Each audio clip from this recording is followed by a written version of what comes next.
മീര ജാസ്മിനെ കുറിച്ച് പലതും കേട്ടിട്ടുണ്ട്. അഡ്ജസ്റ്റ് ചെയ്യാൻ പാടാണെന്ന് പറഞ്ഞു. പക്ഷേ കേട്ടതൊന്നുമല്ല സത്യം. വിവാഹത്തിന് ശേഷം ഇൻഡസ്ട്രിയിൽ നിന്ന് പൂർണ്ണമായും അകന്നു കഴിയുകയായിരുന്ന മീര ജാസ്മിൻ ഇപ്പോഴാണ് സോഷ്യൽ മീഡിയയിലേക്കും സിനിമയിലേക്കുമെല്ലാം തിരിച്ചു വന്നത്.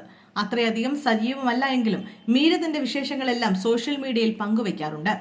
സെലക്റ്റീവായി സിനിമകളും ചെയ്യുന്നു. ക്യൂൻ എലിസബത്ത് എന്ന ചിത്രത്തിലാണ് മീര ഏറ്റവും ഒടുവിൽ അഭിനയിച്ചത്. ആ സിനിമയിൽ മീരയ്ക്കൊപ്പം മഞ്ജു പത്രോസും ഉണ്ടായിരുന്നു. മീരയ്ക്കൊപ്പമുള്ള അനുഭവത്തെക്കുറിച്ച് ഒരു അഭിമുഖത്തിൽ സംസാരിക്കവേ മഞ്ജു പത്രോസ് വാചാലയായി.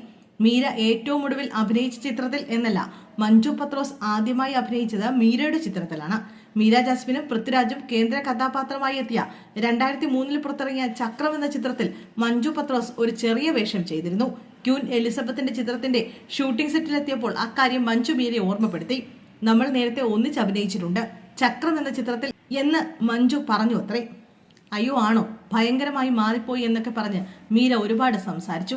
സത്യത്തിൽ എന്നെക്കാളും മൂത്തതാണ് മീര. പക്ഷെ കണ്ടാൽ പറയില്ല. കണ്ടാൽ മീരയുടെ അമ്മയെ പോലെയാണ് ഞാൻ. വളരെ നല്ല കുട്ടിയാണ് മീര. ഇമോഷണലി വളരെ വീക്കായ ഒരാളാണ് മീര. മാനേജ് ചെയ്യാൻ വളരെ ബുദ്ധിമുട്ടാണ് എന്നൊക്കെ ഞാൻ പണ്ട് കേട്ടിട്ടുണ്ട്. പക്ഷെ അങ്ങനെയല്ല. നമ്മളോട് ഒരുപാട് സംസാരിക്കും, വിശേഷങ്ങളൊക്കെ ചോദിക്കും. അപ്പോൾ ഞാൻ എൻ്റെ വിഷമങ്ങളെല്ലാം പറഞ്ഞപ്പോൾ സാരമില്ല മഞ്ജു, അതൊക്കെ ശരിയാവുമെന്ന് പറഞ്ഞു. ഞാൻ വളരെ വിഷമത്തിലൂടെയും ഡിപ്രഷനിലൂടെയും എല്ലാം കടന്നുപോയ ആളാണ്. അതൊക്കെ മാറ്റിയെടുത്തു. ലൈഫ് സ്റ്റൈൽ എല്ലാം മാറി.